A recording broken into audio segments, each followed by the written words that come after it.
Téléspectateurs, mesdames et messieurs, bonjour et bienvenue sur cette plateforme de la télévision Renaissance. C'est le journal en langue française. Tout de suite, les titres. Même si l'opposition analyse la feuille de route vers les élections, elle dit qu'il y a d'autres choses prioritaires avant que l'on parle de ces élections.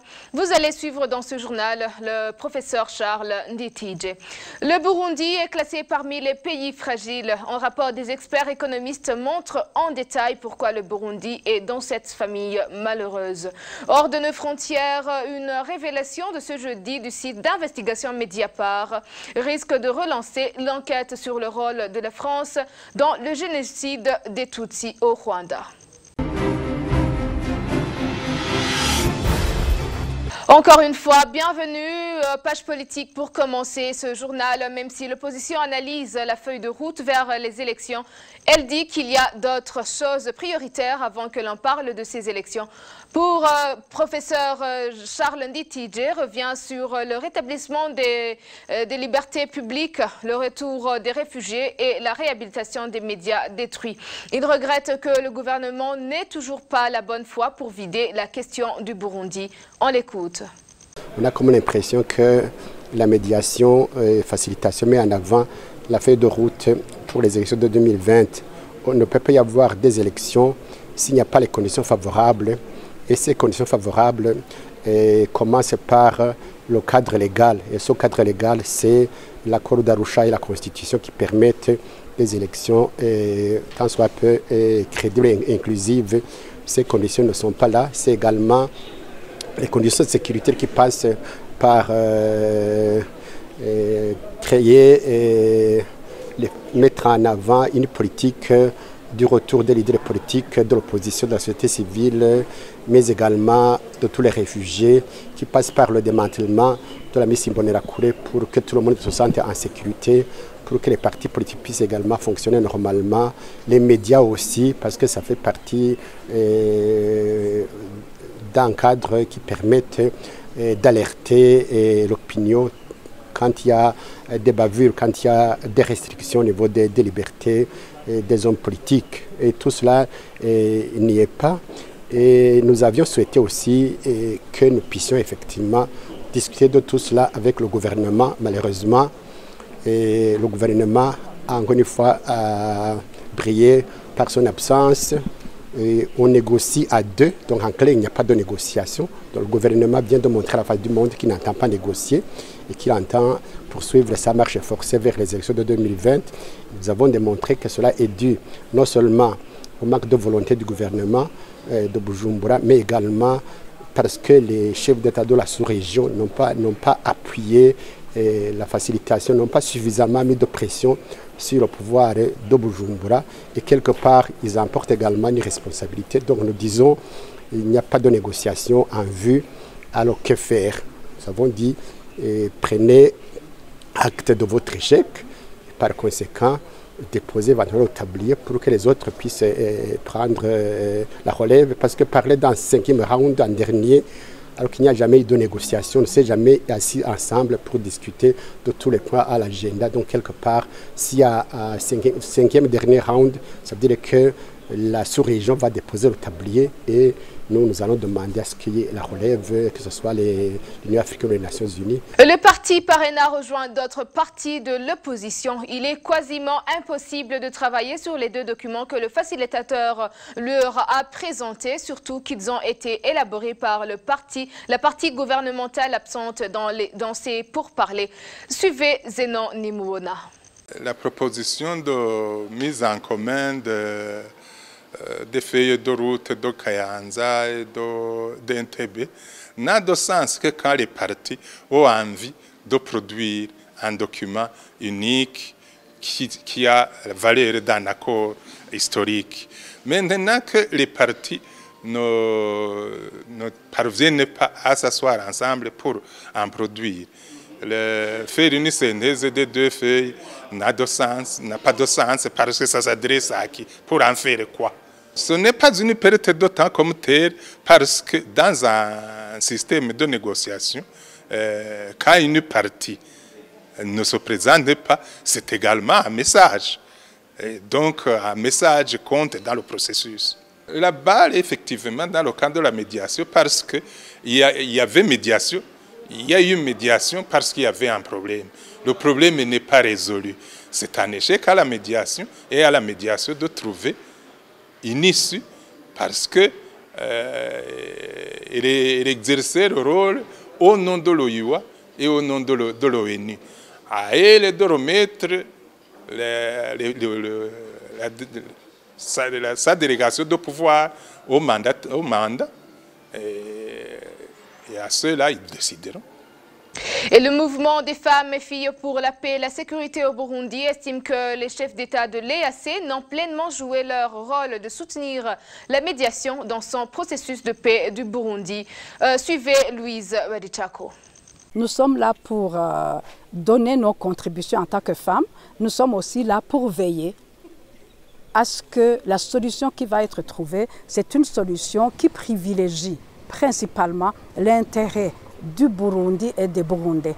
Nous devons donner des avis, notamment de dire à East African Community que nous sommes un peu déçus par leur attitude. Ils n'ont pas soutenu la facilitation, ils ne se sont pas engagés pour la paix au Burundi. Ils voient bien les tergiversations du gouvernement, mais ils n'ont pas osé dire au gouvernement ce qu'ils voulaient, ce qu'ils pensaient qu'il fallait faire. Et nous lui avons donné ce message. Une autre chose, c'est de dire c'est la dernière session. Si c'est la dernière session, alors qu'il n'y a jamais eu de session véritablement de dialogue, est-ce que ça veut dire que East African Community se défait du dossier du Burundi ou est-ce qu'il y a une autre formule qu'ils sont en train de considérer? Parce que la crise n'aura pas résolu parce qu'il y a eu cette session, même si le gouvernement était venu. On ne peut pas résoudre toute cette crise en une semaine, alors qu'on a fait toutes ces années à essayer, ça n'a pas marché. Le Sénarède rassure, il n'y a pas de division au sein de la plateforme. Le représentant du Sénarède au Rwanda affirme que ceux qui sont à Arusha et ceux qui n'ont pas été invités ont la même vision des choses. Emmanuel Ngoulouté s'exprime suite aux soupçons d'une certaine opinion après l'envoi au facilitateur d'une lettre co-signée par certains membres du Sénarède qui n'ont pas été invités, demandant de ne pas débattre d'un possible levée des mandats d'arrêt. Ceux qui sont partis à Arusha, je vous signale, et vous devez le savoir vous aussi, qui font partie de la même coalition des partis politiques qui réclament le retour, la restauration cette fois, c'est de l'accord d'Arusha, le SNARED. Et par conséquent, ils ont été mandatés, ils parlent de la même voix, exactement comme si ceux qui sont absents étaient présents. Ils vont dire exactement la même chose. C'est quand même étonnant parce que si on devait tenir compte de ceux qui sont accusés de crimes, n'est-ce pas, c'est le pouvoir de Bujumbura qui devait venir le premier. Celui-là qui est accusé de crimes contre l'humanité par des commissions d'enquête internationales mandatées par les Nations Unies. Pourquoi eux, le facilitateur les invite et refuse d'inviter, n'est-ce pas, ceux qui sont sous mandat d'arrêt international émis par la prétendue justice burundaise? C'est quand même un signe que la médiation-facilitation n'est pas suffisamment neutre. Et ça, c'est quand même une question importante. De plus, si les partis en conflit, et en particulier si le gouvernement burundais, était en faveur de la paix, était en faveur du dialogue pour la paix, pour le rétablissement de la paix au Burundi, il n'aurait pas cherché, n'est-ce pas, toutes ces questions-là de gens qui seraient coupables de ceci ou cela.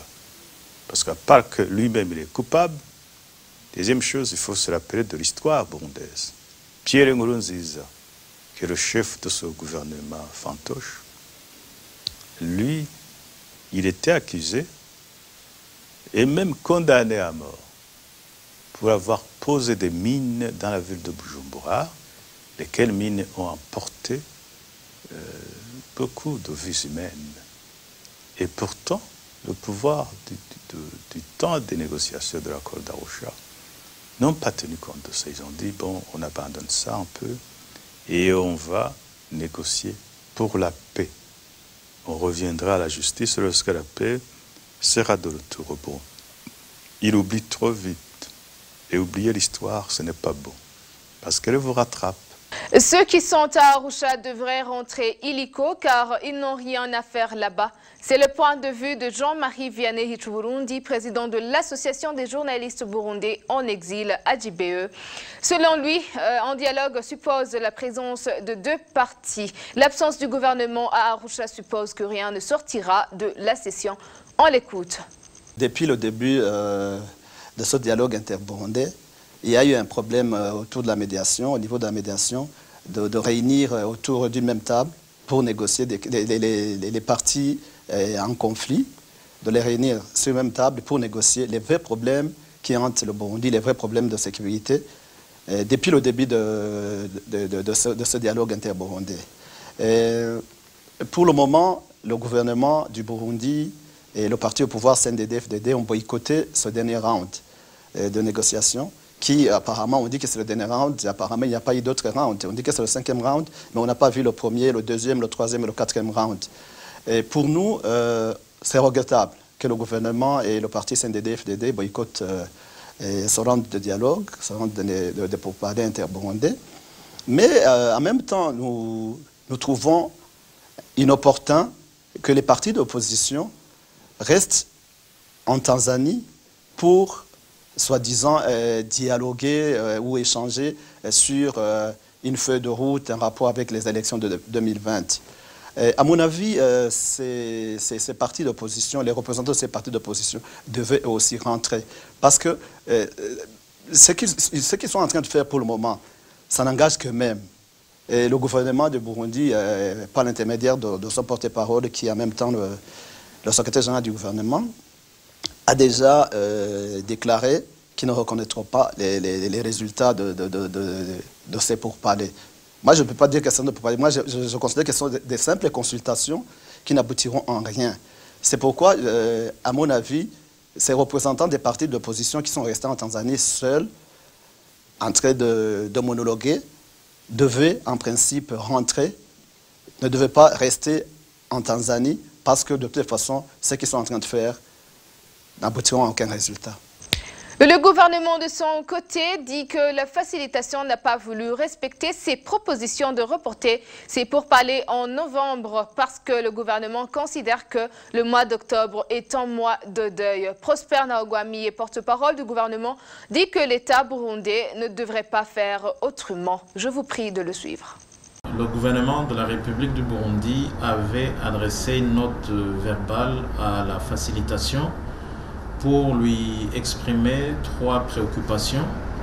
La première préoccupation, c'était que la date du 24 au 29 soit reportée pour le 5e round, pour des raisons que le gouvernement de la République du Burundi avait déjà eu l'occasion de préciser. Je tiens à les rappeler. Premièrement, le mois d'octobre est considéré comme un mois de deuil. Le Burundi a perdu le héros de l'indépendance, le prince Louis Rwagasore. Le Burundi a perdu le héros de la démocratie, son Excellence, Monsieur le Président Melchior Ndadaye.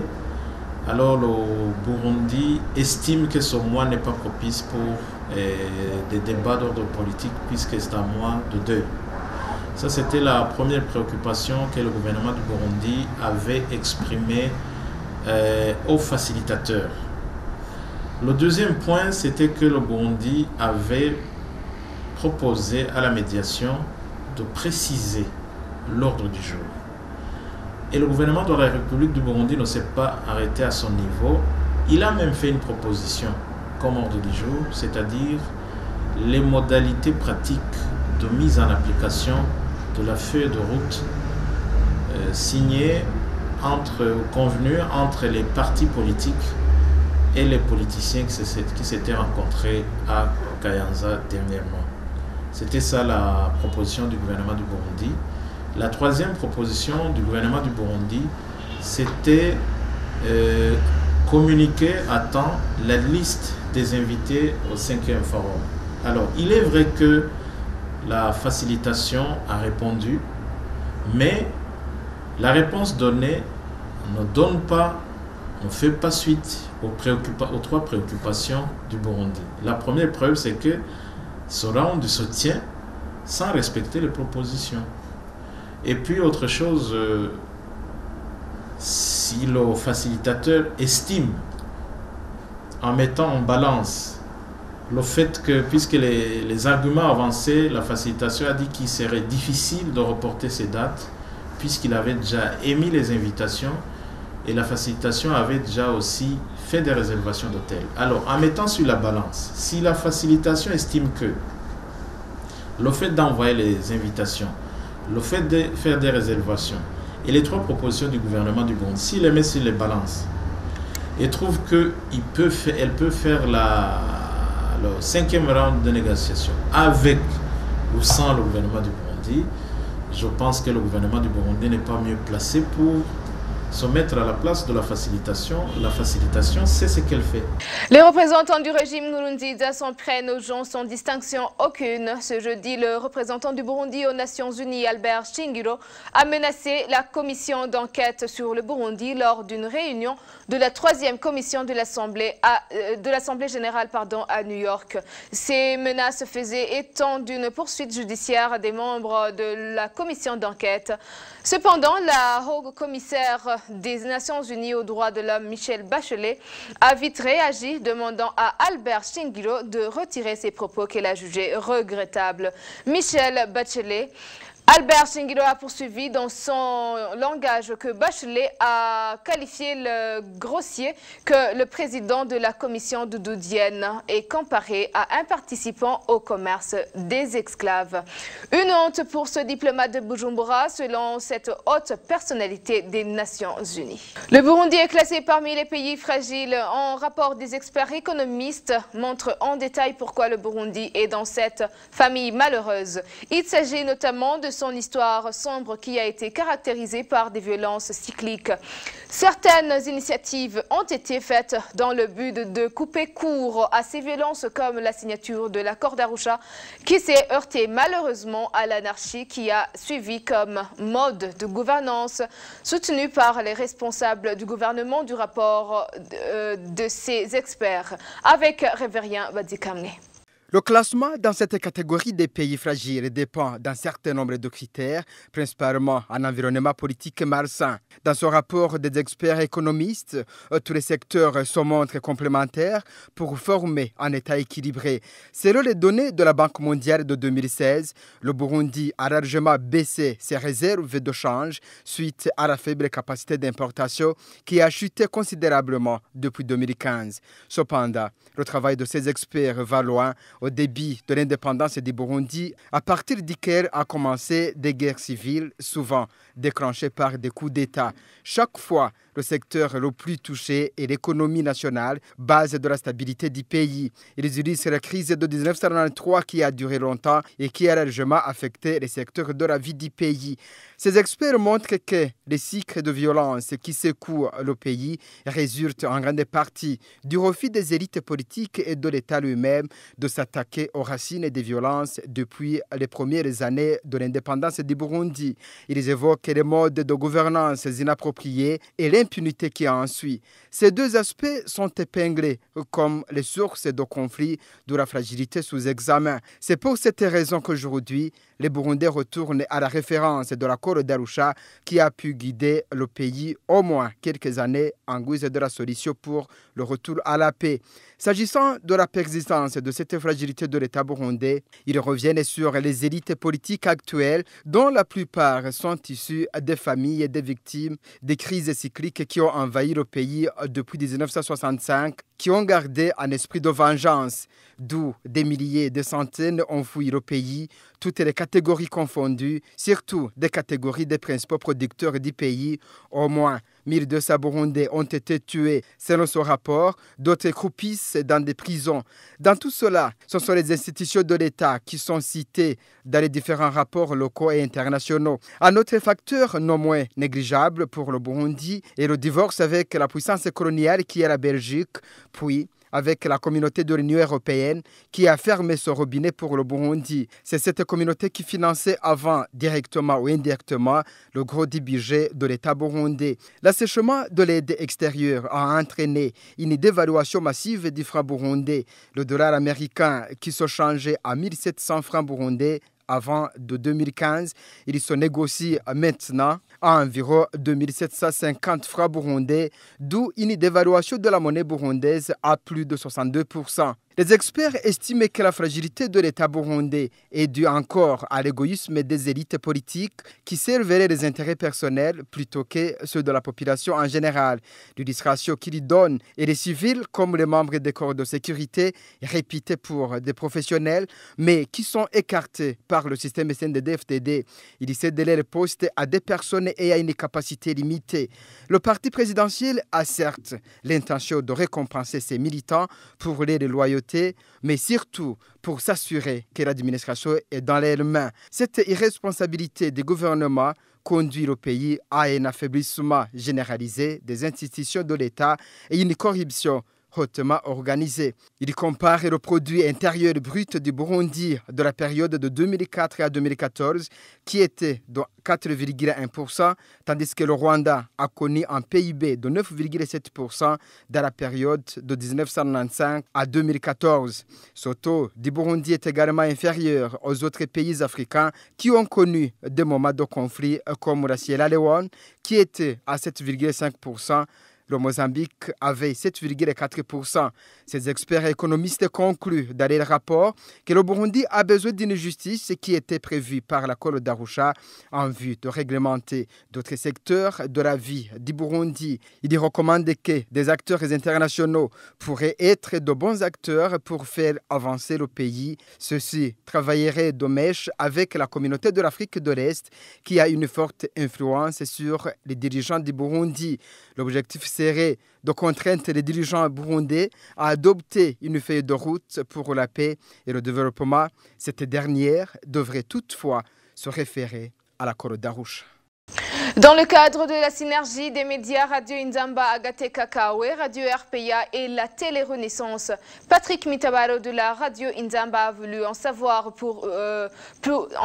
plus par rapport à ce classement du Burundi. Dr Janvier Désiré Nkurunziza, burundais, il est parmi les auteurs de ce rapport. Il regrette que son pays n'est pas même au point de se tirer de cette catégorie des pays fragiles parce qu'il est encore en conflit. Il faut attendre qu'ils sortent de cette crise pour commencer le processus de développement suivi. Le Burundi est classé parmi les pays fragiles à cause d'un certain nombre de caractéristiques qui sont utilisées pour déterminer si un pays est fragile ou pas. Et puis je tiens à vous dire que la plupart des pays africains sont classés parmi les pays fragiles. Effectivement, quels sont ces critères-là qui le classent parmi ces pays fragiles? 5 critères. Et c'est vraiment les 5 critères que j'essaie d'expliquer dans cette étude. Le premier critère, c'est la légitimité de l'État. Le deuxième critère, c'est l'efficacité ou l'efficience de l'État. Le troisième critère, c'est le développement du secteur privé. Le quatrième critère, c'est la sécurité. Et puis le cinquième critère, c'est la résilience, c'est-à-dire la résistance au choc. Je peux rapidement parler de chacun de ces critères dans le cadre du Burundi. La légitimité, justement, la légitimité de l'État. Bon. L'autre chose que j'aimerais dire, c'est que cette étude n'analyse pas le pays tel qu'il est aujourd'hui. Il analyse l'évolution d'un pays. C'est-à-dire, historiquement, il essaie d'analyser un pays dans une perspective historique. Parce que un pays ne devient pas fragile juste comme ça d'un jour à l'autre. C'est un processus. La fragilité est un processus. Donc, ces analyses vraiment s'inspirent de l'histoire spécifique à un pays pour pouvoir essayer de comprendre leur fragilité. Alors, dans le cadre de la légitimité de l'État au Burundi, par exemple, il suffit de voir combien de fois le Burundi a connu des coups d'État. Parce que la légitimité de l'État, c'est quoi? C'est un État qui est là, qui représente le peuple, qui a été élu normalement par le peuple. Et puis bon, rien qu'à voir les coups d'État qui ont eu lieu au Burundi au cours de son histoire, on comprend que pour la grande partie de l'histoire, disons, post-coloniale, la plupart des États n'étaient pas légitimes. L'efficience de l'État, deuxième critère, bon, on peut le juger très rapidement par rapport, par exemple, à la manière dont il a pu ou pas développer le pays. C'est que le Burundi est un pays qui n'est pas du tout développé, c'est un pays qui a beaucoup à faire. Donc l'État n'a pas pu produire au courant, disons, des 50 dernières années, d'amener le Burundi à un stade de développement avancé. Le développement du secteur privé, c'est le troisième critère. Ben, encore une fois, le Burundi est un des pays où le secteur privé est le moins développé au monde. Quatrième critère, c'est le critère de sécurité, de conflit. On sait aussi que le Burundi, c'est un pays qui a connu beaucoup d'insécurité à travers son histoire, post-coloniale toujours. Et donc, je ne peux pas dire que la sécurité a toujours régné au Burundi au cours des 50, 60 dernières années. La résilience, c'est vraiment comment un pays résiste quand il y a un choc. Un choc peut être politique, peut être économique, peut être même environnemental. Donc, moi, je dis que la combinaison de tous ces facteurs que j'ai déjà énumérés fait que le Burundi devient finalement très enclin à subir de plein fouet des chocs. Bon, il y a des chocs qui ailleurs ne créent pas beaucoup de problèmes et qui au Burundi vont créer beaucoup de problèmes justement à cause de cette fragilité qui est là. Voilà. Oui, effectivement, tenant compte de tous ces critères qui classent le Burundi parmi les pays fragiles aujourd'hui, est-ce qu'il y a lieu d'espérer la sortie du Burundi tenant compte de cette faiblesse liée à l'histoire du pays? Oui, tout est question de, comment dire, de volonté et de vision. Évidemment, bon, je me dis que, en tant que Burundais, je me dis que le Burundi ne va pas toujours rester un pays fragile. Bon, on peut revoir les différents critères, encore une fois, au niveau de la légitimité. On sait de plus en plus que le pays organise des élections et il a des dirigeants qui sont élus. Au moins au niveau de la légitimité, le critère, on espère, va être renforcé davantage. Au niveau de l'efficacité de l'État dépend en grande partie de la qualité de sa bureaucratie. Si la bureaucratie est efficace, si elle est compétente, si elle est bien organisée, parce que la compétence ne suffit pas, il faut aussi bien organiser la bureaucratie. Il n'y a pas de raison parce que le Burundi ne puisse pas réussir sur ce point. Au niveau du secteur privé, ça, je pense que c'est vraiment le point où on devrait faire beaucoup d'efforts. Moi, j'ai l'impression que on s'est beaucoup, quand je dis on, bon, pas des Burundais, on s'est beaucoup plus intéressé à la politique. C'est-à-dire, quand on regarde l'histoire du Burundi, il y a eu des problèmes politiques et on s'est beaucoup attelé à résoudre ces problèmes politiques. Et on n'a pas donné la même importance au développement économique, notamment le développement du secteur privé. Je pense que s'il y a des efforts à faire, il faudrait, je pense, focaliser beaucoup plus d'efforts sur le développement économique. Parce qu'en fait, les deux vont ensemble. La stabilité politique sans développement économique, c'est très difficile. Parce que, bon, il faut que le secteur économique puisse générer des bénéfices où les gens vont se sentir à l'aise et puis qu'ils travaillent en bonne intelligence avec le secteur politique qui, évidemment, organise toute la vie dans le pays. Et je pense qu'il y a raison de faire beaucoup d'efforts sur le développement économique. Et la résilience viendra justement de cela. L'État est assez efficace. Si le secteur privé est assez bien développé, bien diversifié, bon, on a en pays une économie, des systèmes qui sont beaucoup plus résistants aux différents chocs. Il y a toujours des chocs qui viennent de l'extérieur, qui viennent de l'intérieur, et dont la résistance dépendra justement de la manière dont on aura essayé de renforcer tous ces différents éléments.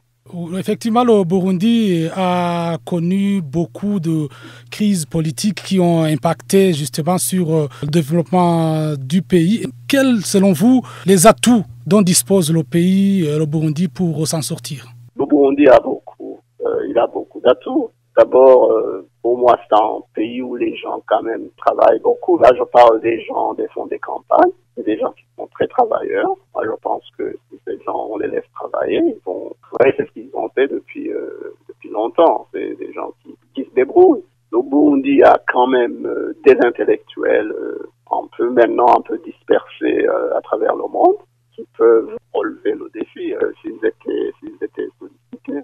Le Burundi a des ressources naturelles qui sont assez importantes. Moi, j'aime citer le cas du lac Tanganyika. Le lac Tanganyika, c'est une bénédiction divine. C'est vraiment une ressource très, très importante. Et puis, le Burundi, il a connu quand même une administration assez bien organisée. En fait, on ne peut pas comprendre souvent quand on ne compare pas son pays avec d'autres pays où on a été. J'ai eu la chance de voyager dans beaucoup de pays en Afrique, à travers le monde. C'est pas toujours le cas.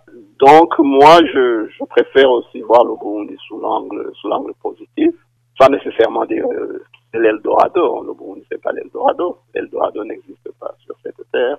Son côté positif me permet de voir de me projeter, disons, dans l'avenir. Un avenir certainement va être beaucoup plus intéressant, plus stable que la fragilité dont on est en train de parler maintenant. Janvier Nkurunziza, aujourd'hui, si on analyse la situation politico-sécuritaire dans le pays et la situation économique qui en est la conséquence aujourd'hui, qu'est-ce qui doit être fait aujourd'hui dans l'immédiat pour que le pays puisse s'intéresser beaucoup plus sur des questions économiques plutôt que politiques? Oui, justement, moi, je pense que franchement, il faudrait une vision bien faite sur le développement économique du pays, et en particulier sur le développement du secteur. Je pense qu'un des problèmes justement auxquels le pays est confronté, c'est qu'on a un secteur privé embryonnaire et que donc la plupart des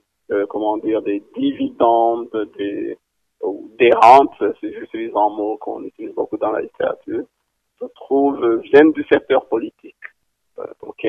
Donc, si on pouvait diversifier, si on pouvait créer des opportunités au sein du secteur privé, ça pourrait beaucoup améliorer non seulement l'économie du Burundi, mais peut-être même stabiliser le pays, parce que j'ai beaucoup travaillé sur les pays post-conflit, pas seulement le Burundi, mais même sur d'autres pays.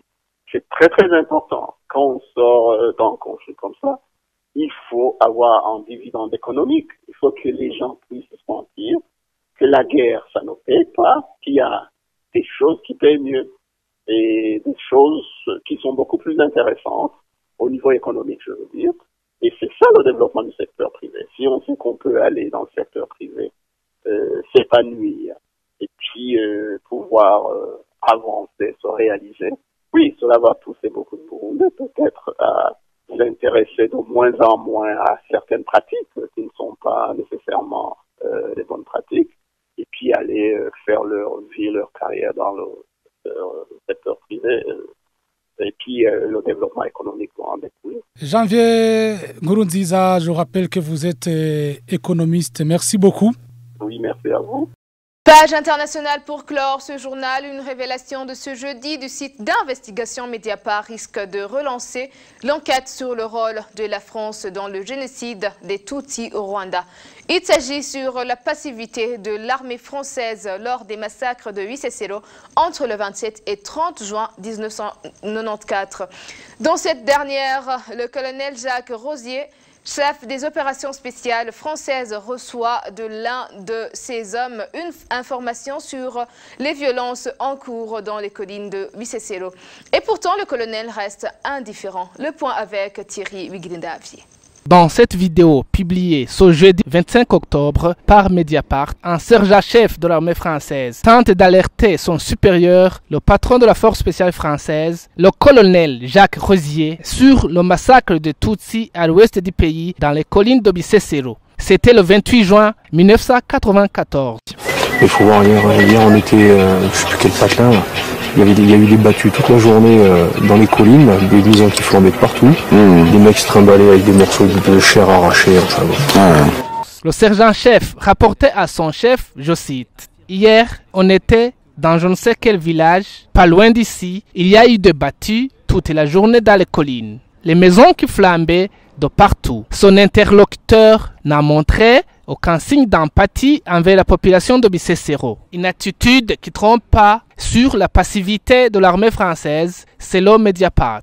Les battues décrites par le sergent-chef sont des Tutsis de Bisesero. En 3 jours seulement, 60 000 Tutsis ont été massacrés par l'armée rwandaise et la milice Interahamwe pro-gouvernementale. Mediapart révèle aussi que Jacques Rosier, patron de la force spéciale française au Rwanda, à l'époque, a été interrogé par la justice française en 2015. Le militaire français, dans son procès verbal, a dit qu'il ne comprenait pas ce qui se passait car il avait un esprit ailleurs.